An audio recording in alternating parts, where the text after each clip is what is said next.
Halo semua, bagaimana kabarnya? Sehat? Kembali lagi dengan saya di channel spoiler ini, yang mana kali ini saya akan menspoilerkan film dari tahun 2018 namun masih cocok dan layak untuk ditonton. Film ini menceritakan tentang sebuah petualangan seorang ibu dan dua orang anak. Namun, petualangan ini tidak berjalan seperti petualangan pada umumnya, karena di saat mereka beraktivitas di luar ruangan, maka kedua mata mereka harus ditutup oleh karena alasan tertentu. Dan apa kira-kira alasannya? Tanpa berlama-lama, check-in. Diawali dengan pemandangan hamparan hutan dan aliran sungai yang berkabut. Kita mendengar sebuah dialog melalui telepon, dan inilah Bird Box. Bird Box. Listen to me. Memperlihatkan dengan satu orang wanita dewasa dan dua orang anak kira-kira berumur 5 tahun. Si wanita dewasa yang ingin keluar dari tempat persembunyiannya saat ini pun berkata kepada dua anak tersebut kalau di saat mereka di luar, mereka harus tetap menutup mata apapun yang terjadi.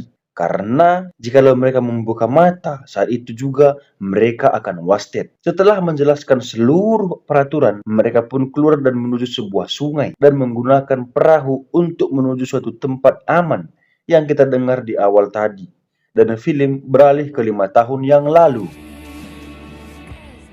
Perkenalkan, beliau bernama Mallory yang kita lihat wanita dewasa di awal, seorang pelukis yang sedang mengandung. Dan ini kakak beliau bernama Jessica. Jessica mengingatkan agar Mallory menonton berita untuk mengetahui situasi terkini, yang mana ternyata dunia sedang tidak baik-baik saja karena negara-negara Eropa sedang mengalami kejadian aneh yang dimana banyak warga yang tiba-tiba melakukan bunuh diri massal tanpa sebuah alasan dan akibat yang tak jelas. Namun Mallory tidak peduli dengan hal tersebut. Informasi tambahan guys, suami Mallory bernama Ryan, namun dari awal sampai akhir film ini tidak diperlihatkan kepada kita. Lanjut. This does not appear to be pathological or viral. The death toll is in the tens of thousands. Singkat cerita, Mallory dan Jessica pun pergi ke rumah sakit menemui Dr. Lapham, seorang ahli kandungan. Saat mengecek kondisi kandungan, si Mallory terlihat tidak senang atau tidak mengharapkan kehadiran si bayi. Sehingga dokter yang menyadari hal tersebut pun memberi sebuah brosur yang berisi mengadopsi anak, atau dalam artian Mallory boleh menyerahkan anaknya kepada keluarga yang membutuhkan. You're having a baby, Mallory. But if that's not what you want, couples who are desperate to adopt a child. Setelah pemeriksaan selesai, seperti ibu-ibu hamil pada umumnya, Mallory pun mual-mual dan muntah-muntah di kloset, sedangkan Jessica menunggu beliau di mobil. Mallory yang hendak menyusul Jessica pun melihat seorang wanita yang tiba-tiba menyundul kaca sampai kepalanya berdarah. Dan hal tersebut sama seperti berita yang baru-baru ini ditonton oleh Mallory. Mallory pun langsung keluar menghampiri Jessica di dalam mobil.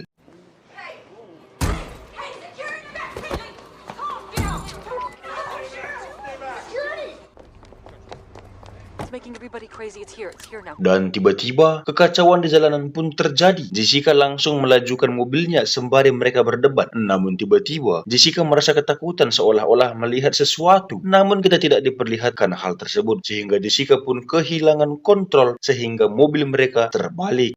Oh my god, what the fuck is that? What are you doing? Oh my god, Jess, don't do that. Just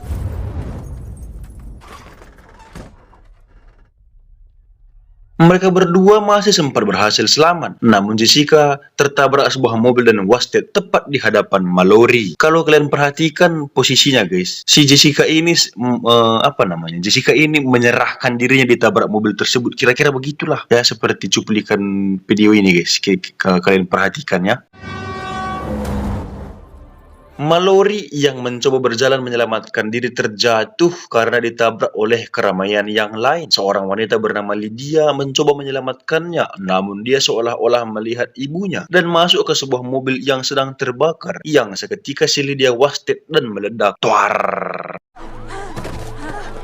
Lydia, not now, let's... She's pregnant! Mom? Ya, lagi dan lagi seolah Tuhan menolong Mallory, dan kembali lagi pria datang menolong beliau, sembari berkata untuk tetap menunduk dan berjalan masuk ke sebuah rumah yang di dalam ada suami Lydia yang terlihat marah dan kecewa dengan kehadiran Mallory. Tidak hanya suami Lydia, ternyata orang-orang lain juga ada di sana yang semua merasakan ketakutan yang sama. Ditambah lagi, jaringan sudah tidak ada. She went to help you. Now she's gone. Di tengah-tengah keheranan kejadian tersebut, seorang pria atau kita panggil saja Mas-Mas N-word berkata kalau tim atau anak buahnya sudah melihat makhluk tersebut saat menggali terowongan dan menyebabkan si kru wasted yang ditimpali oleh kakek botak. Ini kalau siapapun yang menatap si makhluk akan membuat si korban bunuh diri. Maka dari itu, Mas-Mas N-word pun menyuruh menutup semua jendela dan celah-celah di dalam rumah tersebut. My crew saw one. We were digging a foundation. Crazy, or it makes you want to hurt yourself? No, it makes you kill yourself. Close the windows. Get the windows. Close all the windows. Kita juga mendapatkan informasi dari berita yang mengatakan untuk tidak menggunakan media sosial. Cukup radio saja katanya. Yang seketika signal pun hilang. Dan si Charlie, seorang kasir swalayan, berkata kalau hal ini adalah akhir dari segalanya. Baik menurut legenda maupun menurut agama, atau dalam artian ini adalah kiamat, kata Charlie. Charlie juga menyinggung seorang ibu hamil yang mungkin melahirkan bayi yang memiliki rupa seperti lobster atau laba-laba menurut kepercayaan agama Kristen kuno. Dari perkataan Charlie ini membuat saya teringat dengan tatapan tajam dari wanita yang di rumah sakit terhadap Mallory. Apakah semua ini ada hubungannya dengan Mallory? Saya pun tidak tahu. Hehehe. Mari kita saksikan bersama-sama. Lanjut. Got the surrogate from ancient Christian occult. Pregnant women encounter such as lobsters or spiders. Mallory yang sedang menyendiri didatangi oleh Mas-Mas N-word, dan ya, si Mallory pun mengutarakan sedih hatinya akan kematian Jessica, kakaknya, karena menurutnya Jessica tidak akan melakukan hal tersebut. Mallory juga merasa kalau penyebab kematian 3 orang sebelumnya adalah dirinya, namun Mas-Mas N-word mencoba untuk menenangkannya. Malam harinya, Mallory tidur sendiri dan dari jendela terlihat siluet bayangan. This look on her face. She stepped out of the car. And she's not suicidal. She would never do 3 hari kemudian, di pagi harinya jaringan sudah terputus total. Dari informasi media mengatakan kalau agar tetap aman, mereka harus tetap di dalam rumah dan pastikan tidak menatap si makhluk yang belum kita ketahui wujudnya sampai saat ini. Di saat mereka sedang berdiskusi tentang stok makanan yang mulai menipis, tiba-tiba seseorang mengendor pintu rumah mereka. Yang kita ketahui dari suaranya, itu adalah seorang wanita. Si wanita tersebut mengaku bernama Olympia. Mas-Mas N-word atau nama aslinya Tom mencoba membuka pintu dan untuk mengantisipasi mara bahaya, Mallory standby dengan sebuah shotgun. Dan setelah memastikan Olympia aman, Tom pun memasukkannya dan ternyata beliau hamil dan lahiran awal bulan 10. Mallory, gun please. Sama seperti yang lain, Olympia juga ternyata kehabisan makanan. Douglas, si om-om botak, sempat berkata kalau mereka semua akan mati kelaparan. Karena kalaupun berburu stok makanan, tak sia-sia. Toh mereka tidak bisa melihat langsung saat di luar rumah. Namun si pemilik rumah bernama Greg memiliki ide. Kalau mereka tidak bisa melihat secara langsung, maka boleh gunakan kamera. Dan mereka sempat berdebat akan solusi tersebut. Namun Greg yang terkenal baik tetap bersikukuh melakukannya. Maka untuk mencegah Greg melukai dirinya, mereka pun sepakat mengikat kedua tangan Greg ke kursi. Of course, but we can't get anything if we can't see. Maybe not. Maybe we can see better than we thought. We have cameras around the house transmitting. Setelah semua teman-temannya keluar, Greg mulai memeriksa area sekitar dengan CCTV-nya dan yang lain melakukan aktivitasnya masing-masing. Kembali ke Greg. Di layar monitor terlihat ada bayangan yang seketika Greg menghantamkan kepalanya hingga dia wasted, dan hal tersebut menambah trauma kepada Mallory.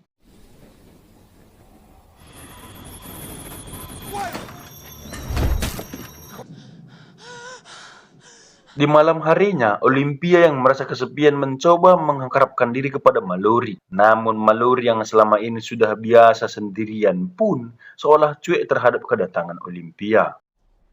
Have you thought about names yet? No, not yet. Saat mencari kawan-kawannya, Mallory terkejut dengan 2 orang yang sedang sekelepew yang tiba-tiba Tom datang dan mereka berdua tertawa dan sedikit canggung. That's something you can't unsee. Di pagi harinya, mereka berdiskusi karena makanan sudah mulai habis. Charlie yang seorang kasir salah satu supermarket di tempat tersebut pun mengusulkan agar mereka datang ke tempat kerjanya. Namun karena di luar tidak bisa melihat dengan mata telanjang, maka Tom meminta agar mereka menutup semua kaca dan kamera pada mobil dan menggunakan GPS untuk berjalan. Di perjalanan saat mereka mengarah tujuan, si makhluk mencoba menyerang mereka. Namun karena seluruh pintu atau kaca sudah tertutup, mereka selamat dan berhasil sampai ke tujuan dengan sedikit rintangan. Fuck, we're not gonna make it.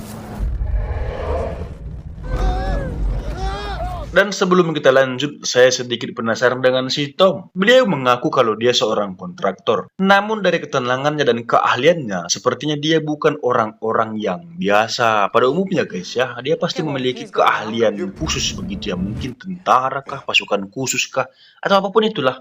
Lanjut. Setelah menutup mata, mereka keluar dari mobil dan langsung masuk ke toko yang mana di dalam terdapat begitu banyaknya makanan yang hal tersebut menyenangkan hati mereka. Douglas langsung mencari Amer dan meminumnya, sedangkan Tom mencoba mendekati Mallory dengan modal sebuah Pampers dan mereka sedikit bercerita tentang kehidupan masa lalu.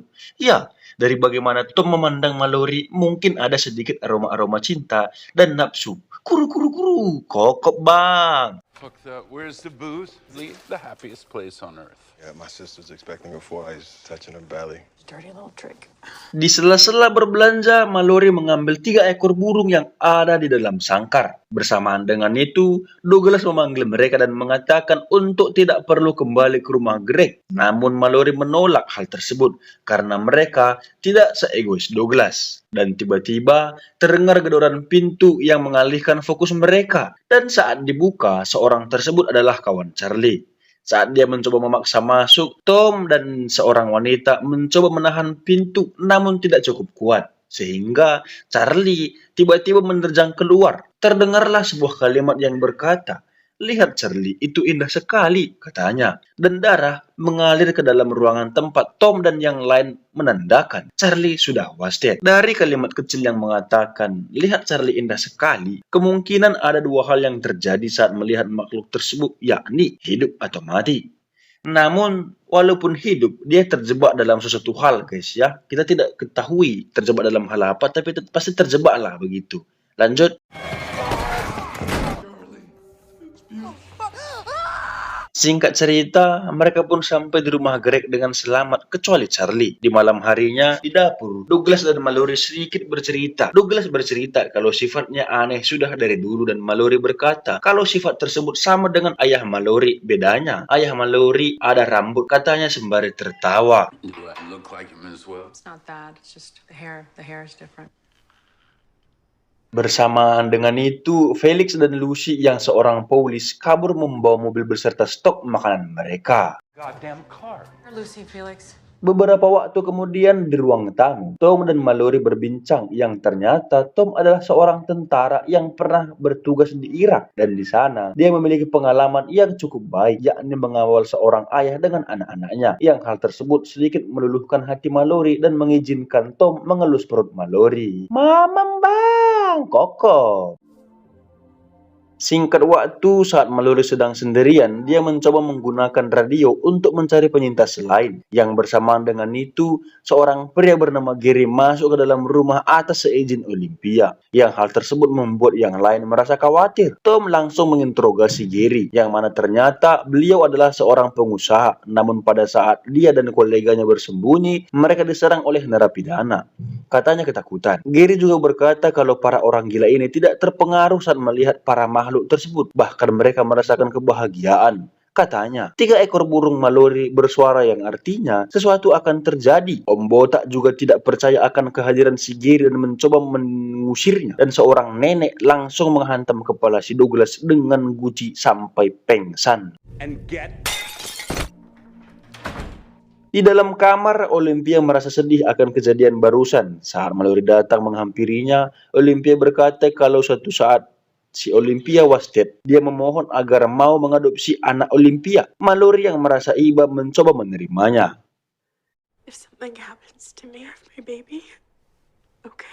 Di pagi harinya, mereka semua berkumpul bersama sembari mendengar musik. Tiba-tiba, Mallory dan Olympia mengalami pecah ketuban, yang artinya mereka akan melahirkan secara bersamaan. Setelah beberapa waktu, Mallory pun berhasil melahirkan seorang anak lelaki, sedangkan Gary yang terlihat mulai aneh. Dia juga memperlihatkan beberapa lembar hasil gambarnya, dan tiba-tiba juga Gary memasukkan burung Mallory ke dalam mesin pendingin. Tidak hanya itu, Gary juga membuka jendela yang artinya Gary adalah tahanan gila yang berasal dari Norwood dan cerita beliau hanyalah karangan semata. Dan beberapa gambar yang diperlihatkan sebelumnya kemungkinan adalah rupa para makhluk-makhluk tersebut. Tom yang datang langsung diingatkan Douglas. Tom pun langsung mengeluarkan burung dari peti pembeku. Dan tiba-tiba Gary datang menghantam Tom sampai pingsan. Gary juga membuka garasi tempat Douglas dikurung.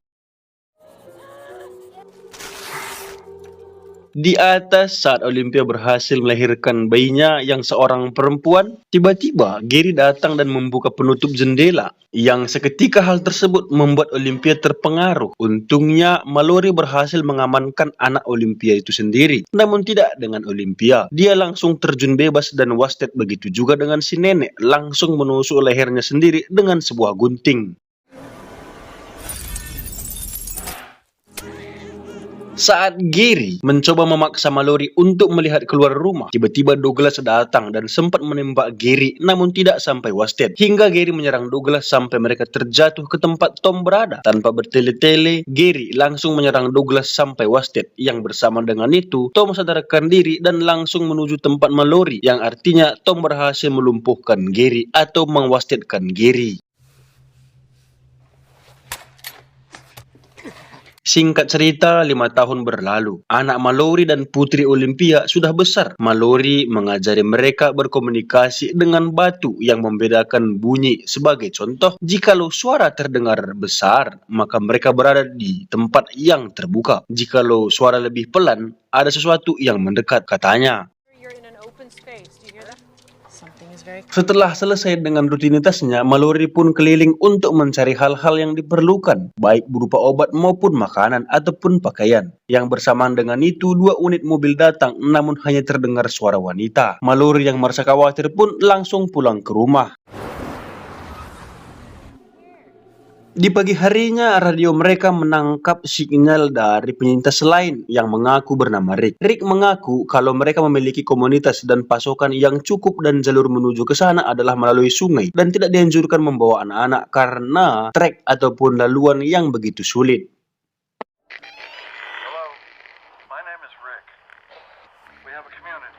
Di saat mereka sedang mengambil air dari sumur, Mallory tetap tidak percaya dengan informasi barusan. Namun sepertinya Tom mulai percaya. Dan terbukti saat Tom menceritakan kehidupan sesungguhnya kepada kedua anaknya yang mereka asuh, tetapi Mallory tidak suka akan hal tersebut sehingga mereka mulai berdebat. Now they think they're gonna go outside. Singkat cerita, beberapa hari kemudian, rutinitas mereka pun dimulai. Namun kali ini mereka berempat yang keluar. Di dalam sebuah rumah, Mallory mendapat 1 kotak wafer rasa stroberi dan mereka berempat pun memakannya. Yang bersamaan dengan itu, sepasang manusia datang. Yang seketika Tom menyuruh Mallory pergi membawa 2 anak tersebut sembari berkata, "Kalau 15 menit aku tak menghampirimu, pergilah ke sungai," katanya. Dan ya, sebagai pria tangguh yang mencintai Mallory, Tom pun menghadapi orang-orang tersebut yang ternyata sama seperti Gary sebelumnya. Ya, mereka tidak menggunakan penutup mata karena mereka adalah mereka itu sudah kebal gitu, mereka itu suka melihat makhluk tersebut gitulah kira-kira. Lanjut. Can I help you? I don't think so, friend. 1 dari 5 orang tersebut menyadari keberadaan Mallory. Tom langsung melepaskan tembakan, sayangnya dia juga tertembak. Merasa terpojok, Tom langsung melepaskan penutup matanya dan langsung membunuh mereka satu persatu. Hingga akhirnya si makhluk menghampiri Tom dan inilah yang jadi. Ya, Tom Wasted, sedangkan Mallory dan kedua anaknya berhasil selamat dan kembali ke rumah. Karena merasa tidak lagi bisa aman tanpa perlindungan Tom, Mallory pun harus memilih keadaan yang dimana mereka pergi menuju sungai dan mengikuti informasi yang mereka dengar beberapa hari yang lalu. Sebelum berangkat, Mallory pun mengajari kepada 2 anak tersebut bahwa mereka harus menggunakan penutup mata selama di perjalanan apapun terjadi. Dan juga jangan banyak bicara saat di sungai, katanya. Setelah itu, mereka pun mengemasi barang-barangnya. Mallory juga membawa burung sebagai alarm penanda kalau makhluk tersebut datang atau serangan-serangan mendekati mereka. Lanjut. If you hear something you never ever. Do you understand? Mallory menggunakan tali sebagai penunjuk arah yang sudah diikatkan ke arah sungai untuk menemukan perahu yang disimpan, dan perjalanan mereka pun dimulai. Dan ya, kita diperlihatkan sebagaimana kejadian di awal film yang memperlihatkan Mallory dan kedua anaknya yang tertidur pulas berada di sungai, mencoba mencari penyintas lain dengan radionya yang secara tiba-tiba burung-burungnya bising atau berkicau ribut. Singkat cerita, sudah 14 jam berlalu. Mallory dan kedua anaknya mengapung di sungai tersebut dan masih dalam keadaan baik-baik saja. Hingga kemudian satu orang pria berteriak menawarkan pertolongan. Namun Mallory yang tidak percaya pun menolak tawaran tersebut. Sehingga si pria tersebut datang mendekati dan memaksa Mallory untuk membuka penutup matanya. Yang ternyata si pria itu juga sama seperti Gary dan beberapa orang sebelumnya. Namun atas bantuan sang sutradara, Mallory berhasil mewaspadai si orang tersebut dengan sebuah machete. Dan 24 jam telah berlalu. Mereka berlayar yang tiba-tiba perahu mereka menabrak sebuah truk yang menyebabkan dua anak tersebut jatuh ke air. Namun masih berhasil diselamatkan oleh Mallory. Tetapi makanan dan selimut mereka hanyut terbawa sungai.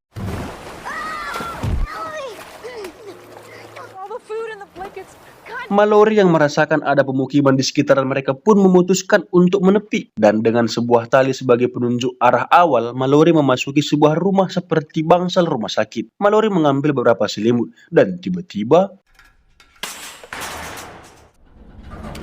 si makhluk datang. Tidak jelas seperti apa makhluknya, hanya seperti kumpulan angin yang meniup dedaunan. Namun si makhluk menyebut nama Mallory. Si anak atau girl yang mendengar suara tembakan mencoba menghampiri Mallory dengan sebuah tali yang melilit di tubuhnya. Saat si makhluk mencoba menyerangnya, Mallory langsung menarik tali tersebut dan si anak pun selamat. Dan Mallory langsung memarahinya sembari berkata, "Apapun yang terjadi jangan coba-coba menyelamatkanku," kata Mallory. "Kalau aku sudah wasted, kamu harus menyelamatkan dirimu sendiri," katanya. Perjalanan pun dilanjutkan.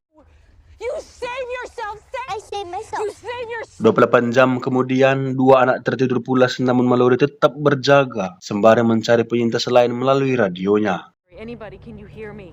38 jam telah berlalu. Mereka mulai mengarah ke sungai yang alirannya sangat deras atau arung jeram yang biasa kita kenal. Sebelum sampai, Mallory menjelaskan tentang arus tersebut kepada kedua anaknya. Arus tersebut juga berbahaya katanya. Maka dari itu, Mallory membutuhkan penglihatan. Boy sempat menawarkan diri, namun Mallory menolak. Dan ya, pada akhirnya mereka tetap menutup mata karena Mallory iba dengan kedua anak tersebut dan penaklukan arung jeram dan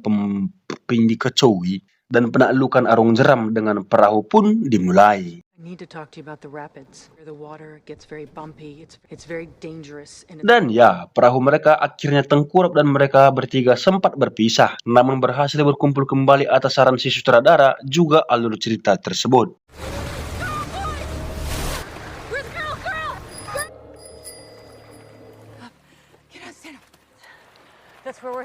Di tengah hutan, Mallory sempat mendengar beberapa suara yang memanggil namanya. Namun Mallory tidak menghiraukannya hingga tiba-tiba Mallory terjatuh karena tersandung akar pohon dan sempat pingsan. Si girl dan si boy yang merasa Mallory sudah wasted pun pergi mencari perlindungan. Yang tiba-tiba Mallory kembali siuman dan kembali mencari kedua anak tersebut yang ternyata mereka juga berpisah.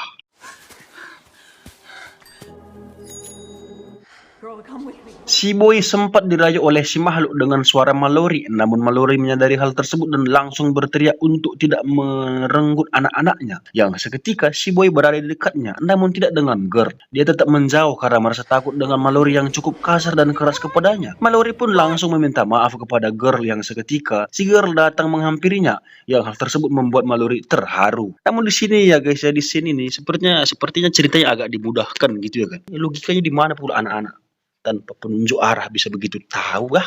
Begitulah, lanjut. So sorry, sweet girl. I'm so sorry. It shouldn't have been so hard. It's not. Because I love you so much. I love you so much. I love you so much. Di saat semua sudah aman, Mallory sembari membawa dua anak tersebut menuju tempat Rick berada dengan mengikuti suara burung. Mereka sempat kehilangan arah karena suara-suara para makhluk bajingan tersebut yang begitu ribut. Namun saat sudah mulai tenang, suara burung kembali terdengar. Mallory langsung berlari ke arah suara dan berhasil masuk ke dalam rumah. Para penjaga juga langsung memeriksa mereka dan dinyatakan aman. Rick pun datang menghampiri Mallory dan mengantarnya ke kamar yang ternyata tempat tersebut adalah sekolah bagi orang-orang yang tunanetra. Rick sendiri adalah orang yang tunanetra dan di sini banyak manusia lain saling berdampingan. Rick juga menjelaskan kalau burung-burung tersebut adalah alarm bagi orang-orang yang dapat melihat, yang artinya makhluk ini tidak berdampak kepada mereka yang buta. Rick memberikan mereka pakaian kering dan ya, pada akhirnya mereka pun selamat.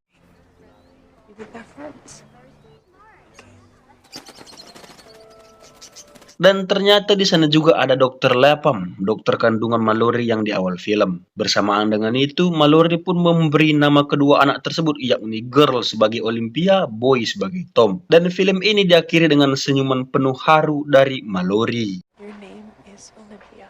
Your name is Tom. Would you like to come and play with the other kids?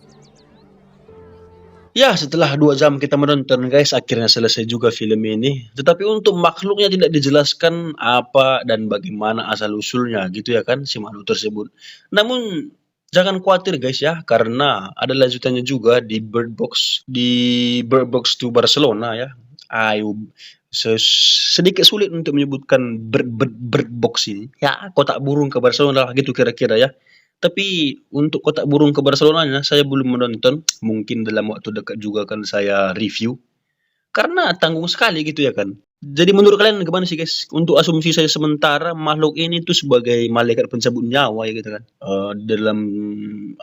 Begitulah kira-kira. Ada tradisi-tradisi agama memang seperti ini, tapi sangat berat untuk mengangkatnya begitu. Ya sekian untuk video kali ini. Sampai jumpa. Kiu kiu.